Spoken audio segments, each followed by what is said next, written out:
Umani ng iba't ibang reaksyon mula sa mga netizen ang panawagan ng ilang fans sa ABS-CBN na bawasan ang bilang ng host ng It's Showtime bilang umano paraan ng pagtitipid.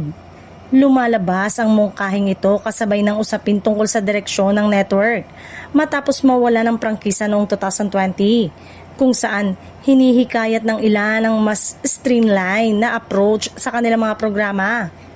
Ayon sa ilang viewers, tila sobra raw ang dami ng host kumpara sa aktual na segment ng show.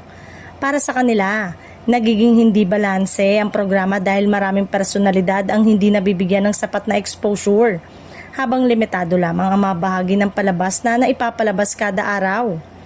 May ilang netizen na nagbigay pa ng konkretong suwestyon kung sino-sino ang maaaring manatili sa show.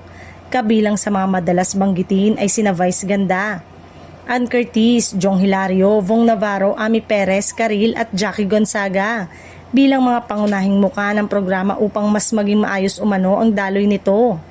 Hindi lamang It's Showtime ang nabanggit sa diskusyon, kundi pati ang Pinoy Big Brother.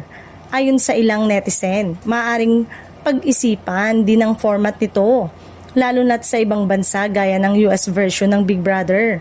Iisa lamang ang host. Iminungkahi pa ang ilang personalidad tulad ni Bianca Gonzalez, Melay Cantiveros at Alexa Ilacad bilang posibleng manguna sa host duties. Sa kabila ng mga mungkahe, may ilang ding netizen ang naniniwalang mas mainam na humanap ng iba't ibang proyekto para sa mga artista ng ABS-CBN kaysa pagsiksikin ang mga ito sa iisang programa. Para sa kanila, mas mabibigyan ng pagkakataon ng iba't ibang talent na maipakita ang kanilang kakayanan kung magkakaroon ng mas maraming shows at mas malinaw na distribution ng role sa loob ng network.